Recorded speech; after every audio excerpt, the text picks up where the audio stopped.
اردو زبان کبھی زوال پذیر نہیں ہوگی۔ اردو کے سلسلے میں منفی سوچ ترک کرتے ہوئے اس زبان کے فروغ کے لیے کوششیں کی جائیں۔ ممبئی کے مشہور شاعر شمیم عباس نے بنگلورو میں ان خیالات کا اظہار کیا۔ پیش ہے یہ خاص رپورٹ۔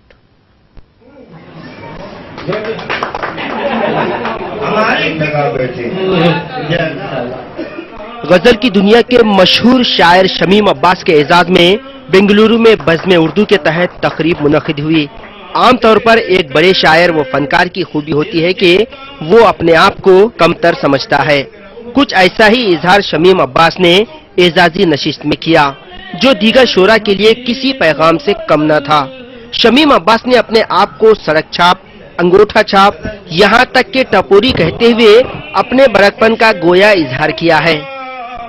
آج کے بعد جب بھی کوئی اعزاز میں مشاعرہ کیا جائے تو کسی قاعدے کے آدمی کا اعزاز کیا جائے۔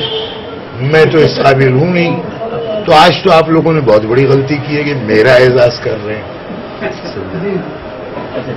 میں سڑک چھاپ، انگوٹھا چھاپ، ٹپوری بمبئی کا کہیں سے اعزاز کے قابل نہیں۔ بہرحال شکریہ۔ ان کے الفاظ سے بخوبی اندازہ ہوا ہوگا کہ وہ جو ہے اس قابل نہیں سمجھ رہے تھے، لیکن یہ ایک فنکار کی خوبی ہے، ایک بڑپن ہے اس کا کہ وہ جو ہے اپنے آپ کو چھوٹا سمجھتا ہے۔ یہ ہونا بھی چاہیے کہ ہر فنکار کو جو ہے چھوٹا ہی سمجھنا چاہیے۔ شمیم عباس نے کہا کہ اردو کے تعلق سے منفی سوچ ختم ہونی چاہیے۔ انہوں نے کہا کہ اردو شاعری نے نوجوان نسل، خاص طور پر دیگر زبانوں کے عوام کو ہمیشہ متاثر کیا ہے۔ بزم اردو کے نمائندوں نے بھی شمیم عباس کے خیالات سے اتفاق کیا۔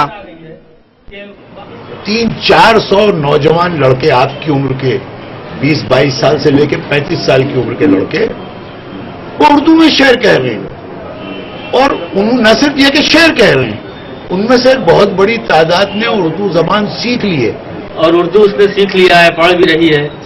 تو اس وقت مجھے احساس ہوا، اور میں یہ وثوق کے ساتھ کہہ سکتا ہوں کہ اردو کبھی مر نہیں سکتی۔ جب غیر اردو داں اس طرف آ رہے ہیں تو اردو یقیناً مر نہیں سکتی۔ اعزازی نشست کے ساتھ بزم اردو کا 69واں مشاعرہ منعقد ہوا۔ اس موقع پر مقامی شعراء نے اپنے فن کا بخوبی مظاہرہ کیا۔ ETV نیوز کے لیے بنگلورو سے رؤف احمد کی رپورٹ۔